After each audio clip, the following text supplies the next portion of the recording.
Cruce. Si te gustan nuestros contenidos, hacenos el aguante.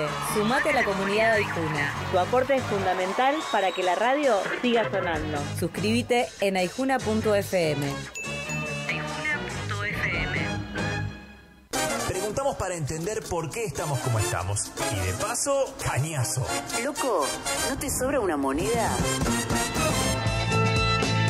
Bueno, en intención de ir cerrando algunos temas en esta última semana que tenemos en Loco, no te sobra una moneda, tengo que mencionarte que nos vamos a meter con tema energía. Y ahí hay varias noticias que también venimos contándote durante estos últimos días. Cuando pensamos los debates que se dieron durante el año, podemos arrancar por GNL, podemos pensar minería, que ha dejado también unos datos interesantes cruzados en crecimiento de la actividad, pero por ejemplo reducción en fuentes de trabajo, como dato que también remarcamos en este mes de diciembre. Bueno, y cómo viene agitando también el gobierno los proyectos relacionados con uranio, ¿sí? Me muevo un poco con una voz que atravesó todo el año, por aquí en el aire de Radio Aijuna y de Cruce. Nicolás Malinovsky es director del Observatorio de Energía, Ciencia y Tecnología, especialista en energía nuclear. Bueno, vamos a charlar un ratito con él. Nicolás, ¿qué tal? Bienvenido como siempre. Hola Pablo, buenos días, ¿cómo estás? ¿Todo bien? Muy bien, bueno, gracias como siempre por los minutos de charla. La verdad que se quedan un montón de temas abiertos, ¿no? En este cierre del 2025 para pensar el 2026. Me gustaría arrancar por el tema que quizás que más también estás manejando, que tiene que ver el agite que viene haciendo el gobierno con los proyectos de uranio, ¿no? De extracción de uranio. Bueno, ¿qué perfil le encontrás también al modo de extracción, al modo de producción, y qué sentido le está dando el gobierno? Bueno, si analizamos la última semana, los últimos 10 días, porque estamos llegando a un cierre de calendario, pero no un cierre de agenda política por parte del gobierno nacional, y menos en materia energética, ¿no? Vos mencionabas lo que ha sido el repaso de estos 2 años en política energética, y en particular el sector nuclear viene siendo un sector que el gobierno nacional está teniendo muchas modificaciones, mucha injerencia, y la semana pasada nos enteramos de la creación de la Secretaría de Asuntos Nucleares a través del decreto 866, donde plantea la creación justamente de esta secretaría. Se designa a Napoli, Federico Napoli, como secretario en materia nuclear, que es una persona que no viene del sector nuclear, con lo cual también pone el signo de pregunta qué va a suceder ahí. No tiene experiencia tampoco en el sector energético, es un abogado de 30 años, que no es una cuestión de edad, sino también por una cuestión de experiencia y expertise en el sector, no la posee. Y en particular el Ministerio de Economía publicó que Argentina se podía comunicar en la Arabia Saudita del uranio, ¿no? Y ahí es donde ponemos también un acento producto de que Argentina tiene una trayectoria de industrialización y desarrollo científico-tecnológico en torno al sector nuclear por más de 7 décadas, o sea, 75 años de desarrollo, y que nos conviertan en la Arabia Saudita del uranio quiere decir que básicamente vamos a ser productores de materia prima, de un mineral como el uranio para centrales nucleares de otros países seguramente, y en detrimento de lo que es el desarrollo de valor agregado que tiene el sector nuclear en la Argentina, ¿no? Nicolás, hasta aquí Argentina como país extractor de uranio tiene también un recorrido. Sí, Argentina tiene un recorrido particularmente hasta el año 97. Nosotros producíamos el propio uranio para nuestras centrales nucleares. O sea, Argentina posee 3 centrales de potencia, que son el 7% de la energía eléctrica consumida en el país, y el uranio provenía de nuestros yacimientos, particularmente los ubicados en el sur de Mendoza, en San Rafael. En el año 97, producto también de la desregulación del sector energético bajo las políticas neoliberales del menemismo, se cancela el proyecto de extracción de uranio porque también estaba la intención de desmantelar el sector nuclear, ¿no? O sea, esto de la privatización, por ejemplo, de Nucleoeléctrica Argentina, sociedad anónima, nace en la década de los 90 con el objetivo de ser privatizadas las centrales nucleares en el país. Eso no sucedió, pero sí sucedió que se cerró el yacimiento y la producción de uranio producto de, justamente ellos usan el eslogan, es más barato importarlo que producirlo en el país, ¿no? Pero bueno, básicamente era cortar el ciclo de combustible y el ciclo estratégico que estaba teniendo el dominio nuestro país, ¿no? ¿Esa producción está ligada a otros materiales, a otros minerales? Digo, ¿va en combinación con en la misma extracción, digo? No, nosotros cuando extraemos uranio es uranio para... Si hay derivados o no, en la minería particularmente que teníamos en el sur de Mendoza, desconozco, pero particularmente lo que está buscando en este plan Milei, que viene también alineado a lo que le exige Estados Unidos, es justamente la explotación de uranio, necesariamente para exportarlo para Estados Unidos, ¿no? Bueno, está en línea con otro tipo de extracción y otro tipo de minerales que... digamos, entraría en la lógica de un desarrollo que deja bajas regalías y que produce poca fuente de laburo. ¿Podría pensarse también así? Claro, cuando nosotros pensamos cualquier industria extractiva y exportación sin valor agregado, lo que hacemos es exportar la materia prima, en este caso a los países centrales, países del norte global, y después importamos los productos manufacturados, ¿no? Con lo cual importamos el trabajo, en este caso puede ser de Norteamérica, de China, de la Unión Europea, y en detrimento de los puestos laborales propios en nuestro país, con lo cual, porque generalmente la industria extractiva genera muy pocas fuentes laborales, y si nosotros, suponete, explotamos uranio, fabricáramos los combustibles acá y exportáramos un combustible fabricado para centrales nucleares, claro, esa sería otra dimensión del asunto. Pero no, acá se está primero rifando un recurso estratégico que está siendo disputado porque la energía nuclear se va a posicionar en el mundo, por eso también está siendo codiciado quién controla los yacimientos, ¿no? O sea, estamos hablando de que la inteligencia artificial va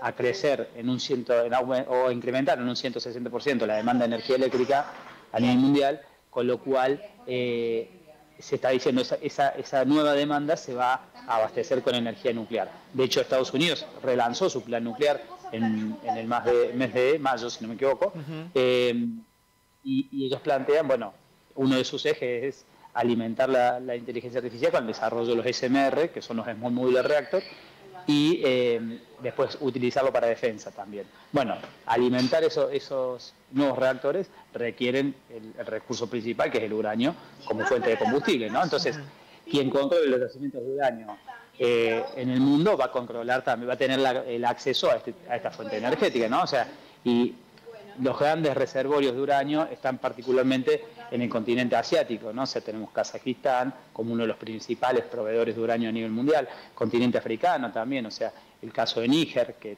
era una colonia francesa. Bueno, en el caso de América Latina, Argentina tiene, digamos, grandes yacimientos de uranio, y por eso Estados Unidos busca controlar esos yacimientos, ¿no? Sí, y tenemos competencia de producción de uranio a nivel regional. ¿Chile, por ejemplo, tiene? No sé si están produciendo Chile ellos, ¿no? Desconozco. Sé que ellos son grandes productores de cobre, pero de uranio ahí, si ellos están produciendo, desconozco. Sí. Nosotros ahora importamos de Kazajistán, que es uno de los principales exportadores a nivel mundial, ¿no? Por lo que contás, Nico, en la lógica y en el debate y en la crítica también de las decisiones que se toman, se emparenta mucho con lo que sucede con el litio, ¿no? Una cosa es exportar el producto primario directamente, y otra cosa es, bueno, el litio ser reelaborado en nuestro país, que podría estar ligado a la construcción misma de baterías y demás. Bueno, ahí está como la gran diferencia, ¿no? El agregado de valor, en definitiva. Claro, es el caso del litio. Podríamos pensar, bueno, Argentina, Chile y Bolivia tenemos el 60% de la reserva de litio en el mundo, como el triángulo de litio, y se podría pensar, bueno, hacer una cadena de fabricación de baterías en la Argentina, compartida con Bolivia, con Chile, sumar a Brasil en ese esquema, que Brasil recientemente ha inaugurado la planta de autos eléctricos china de BYD, y podríamos producir darle ese valor agregado en la región y no solamente exportar el mineral del litio, ¿no? Pero bueno, claramente nos ponen en el lugar relegado de solamente no, ustedes exporten la materia prima y nosotros les vendamos los autos eléctricos con toda la manufactura producida en otros países. Había un gráfico de una de las mineras, creo que era Alkem, no recuerdo el nombre, pero en su página web uno podía ver cómo estaba distribuida esa repartición global de la cadena de valor de una batería. Argentina como proveedor de materias primas, procesamiento en China, y después parte de la batería se fabricaba en China o Estados Unidos, ¿no? Y claramente eso mostraba lo que es la cadena productiva. Y cuando te relegan a eso, bueno, es la historia de 500 años de saqueo en el territorio latinoamericano, ¿no? O sea, hay que sacarlo a eso, digamos. Hoy, con nuevos métodos, nuevas formas de comunicación, nuevas formas de comunicarlo, pero básicamente es un neocolonialismo, si se quiere, del siglo XXI, ¿no? Entonces, donde se pone un gobierno como el de Javier Milei, se pone al servicio de los intereses que representan el norte global, particularmente en este caso Estados Unidos y Israel como dos aliados principales del gobierno nacional, ¿no? Nico, pensamos muchas veces estos temas en clave de extracción de negocios y por otro lado me deja el 2025 un montón de interrogantes sobre, bueno, qué ha pasado con el GNL, con el GNL pensado desde Vaca Muerta para la exportación, lo que fue por momentos el boicot de la comunión entre Provincia de Buenos Aires y Petronas, pero hace unos días también se confirmó la salida de Shell, que iba a hacer ese negocio. Entonces pienso también que está pasando también con mucho de lo que se agita con parche y bombo. ¿Qué está pasando? ¿Qué interrogantes ha dejado la exportación de GNL y con las decisiones que se tomaron en último momento, sobre todo con la salida de Petronas y Shell también, ¿no? Bueno, ahí yo creo que para entenderlo en la dinámica, o sea, hay que ver la dinámica global de esto, ¿no? O sea, si nosotros analizamos desde el año 2022, con el conflicto de Rusia-Ucrania, que tiene el sector energético como epicentro, digamos, por parte de ese conflicto, hubo una suerte de reconfiguración de los mercados globales internacionales de la energía, ¿no? O sea, y estamos viendo como una suerte de reconfiguración de dos bloques, un bloque asiático y un bloque, o un bloque occidente y un bloque oriente, ¿no? Y en ese sentido, Estados Unidos quiere controlar los recursos energéticos de la región. Vemos el informe que publicaron ellos la semana pasada, hace 10 días, es la estrategia de seguridad nacional por parte de Estados Unidos, donde uno de sus ejes es volver a recuperar el liderazgo en materia energética vinculado al sector gasífero, petróleo y nuclear, ¿no? O sea, y dejar de lado la agenda de ideología del desarrollo de la cuestión del cambio climático, ¿no? Que Donald Trump plantea como una agenda ideológica y no que algo que está sucediendo. Eso lo plantea de esa manera porque claramente quien controla el desarrollo tecnológico de las fuentes vinculadas a la transición energética o a las energías que no emiten gases de efecto invernadero es China, ¿no? Entonces, como ya ha perdido esa competencia, vuelve a lo que ellos lograron y tienen posibilidad de controlar, que es el gas, el petróleo y el sector nuclear. Y particularmente habla también Estados Unidos de que Vaca Muerta es parte, digamos, del entramado de los intereses de Estados Unidos para la seguridad nacional de Estados Unidos, ¿no? Como planteaba Laura Richardson hace 2 años o 3 años con el tema del litio, ¿no? O sea, en la misma dirección, ahora dicen lo mismo de Vaca Muerta. En ese sentido, fijémonos cómo Javier Milei se pone al servicio de, o sea, con cómo se fue diseñando para expulsar a Petronas, que era una empresa de Malasia, ¿no? O sea, y una de las principales aliadas a China en proveedor de gas y petróleo a China. Con lo cual se corre, digamos, a una petrolera proveniente, o sea, de origen asiático, si se quiere, y que es un poco los objetivos que tiene Estados Unidos, por lo menos de correr de la región y de América Latina y de Argentina a lo que es China y todos los países asiáticos. Y posteriormente, bueno, con esta corrida de la Shell, no sé, ahí Pablo, ¿me escuchás vos? Sí, te escuchamos, sí. Pero sabía que era con respecto a lo que es la corrida de Shell, ahí podemos ver también, más que, o sea, porque la Shell, si bien no es una empresa de origen asiático, pero sí habría que ver ahí qué hubo con el nuevo convenio que hizo YPF con la empresa italiana Eni, y ahí habría que ver la asociación y las exigencias que le puede estar exigiendo Giorgia Meloni, que es una aliada del presidente en términos internacionales, ¿no? O sea, yo lo buscaría por ahí. Todavía no lo terminé de analizar el tema de por qué la salida de Shell, pero sí buscaría esa pista de que a lo mejor es una presión por parte de la misma, o sea, desde la misma presidencia de Giorgia Meloni hacia Javier Milei, para decir, bueno, este negocio se queda... Sale alguien, pero puede entrar otro, digamos, en ese sentido. Lo decía. Exactamente. Por último, Nicolás, vas a presentar Crítica de la Energía Política, tu nuevo libro, lo vas a presentar este miércoles 17 de diciembre, 18 horas, en un lugar allí, un espacio cooperativo, una librería.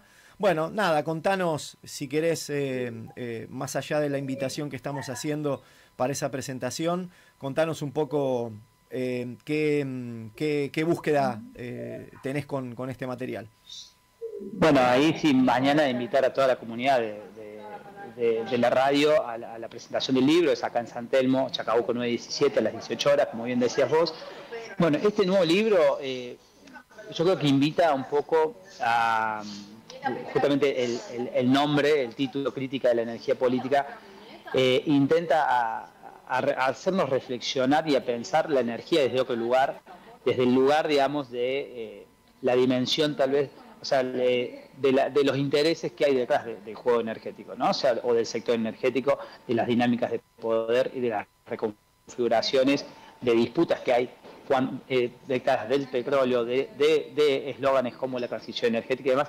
¿Qué hablamos cuando hablamos del sector energético, ¿no? O sea, porque muchas veces, si uno estudia o lee materiales vinculados al sector energético, lo que pondera muchas veces es el sector, bueno, la tecnología, es, bueno, cómo extraemos tal mineral y demás, y se escinde la dimensión más importante, que es la disputa de intereses y quién controla esos recursos, ¿no? Y hacia dónde están direccionadas las ganancias que se sacan de la venta del petróleo en el caso de Vaca Muerta, de la venta del litio, bueno, de toda la cuestión extractiva que estuvimos hablando anteriormente, hacia dónde va vinculado o quiénes son los beneficiarios de eso, que generalmente son grupos empresarios que tienen un peso específico a nivel internacional, ¿no? O sea, si analizamos la década del siglo XX, tenemos las 5 hermanas como las petroleras más grandes que tuvieron injerencia hasta en conflictos bélicos, o sea, en la región, digamos. O sea, y vemos, bueno, hoy si vemos, por ejemplo, y analizamos qué sucede en Venezuela, no podemos escindir de que es una disputa de poder de quien controla la reserva más grande de petróleo en el mundo, ¿no? O sea, y eso da cuenta de que tengamos en el Mar Caribe el ejército de Estados Unidos, un portaaviones de Estados Unidos amenazando invadir Venezuela. Se conoció estos días la toma de un barco petrolero, un buque petrolero por parte de Estados Unidos, que lo vimos en tiempo real, por los canales de televisión, por las redes sociales, y eso demuestra, bueno, ni hablar de todos los conflictos en Medio Oriente por el petróleo que hay en esas regiones, ¿no? Entonces, si no entendemos y empezamos a discutir, por lo menos en nuestro país, con esta dimensión el sector energético, bueno, va a ser muy difícil que encontremos cuestiones programáticas para poner la energía al centro como parte fundamental de un proyecto nacional que permita la industrialización, que permita desarrollar el país con otra mirada, con fuentes laborales y demás. Y bueno, el libro un poco invita a eso.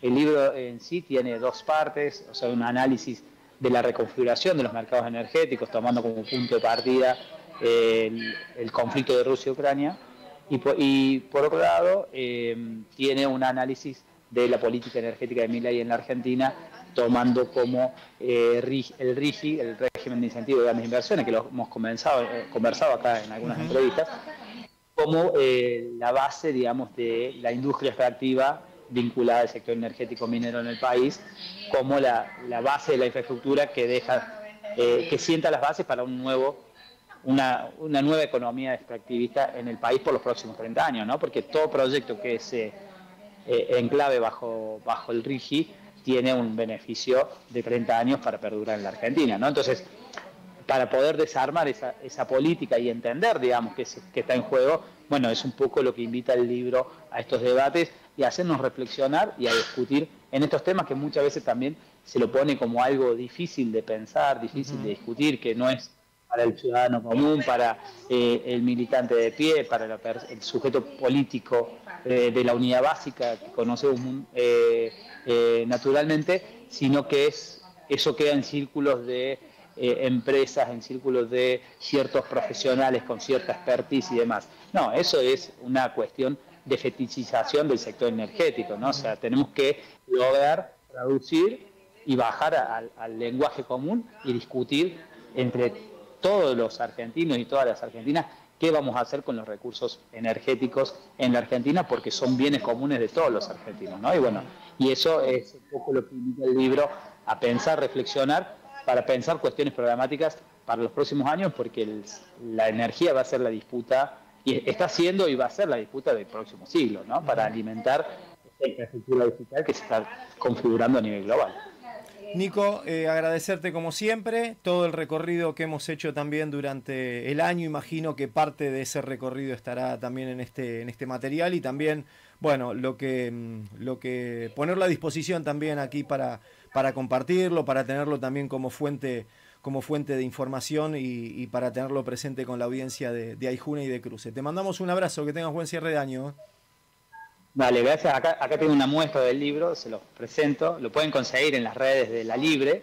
Es un libro de bolsillo, es de fácil acceso también en términos de precios. Es un libro barato, así que la comunidad lo puede buscar, acceder a través de lalibre.com y comprarlo, o en San Telmo o de forma virtual también, con todos los mecanismos que hoy conocemos. Bueno, que sea una buena oportunidad para el arbolito. Dale, exactamente, un buen regalo de fin de año para la Navidad, que siempre un libro es interesante, es un lindo regalo. Te mandamos un abrazo y seguimos en contacto. No, gracias a ustedes, un abrazo grande. La palabra de Nicolás Malinowski, director del Observatorio de Energía, Ciencia y Tecnología, especialista en energía nuclear, recorrido para ir cerrando también esta semana temas relacionados con la energía y con la política. Suscríbete al canal de YouTube de Radio Aijuna y activa la campanita para no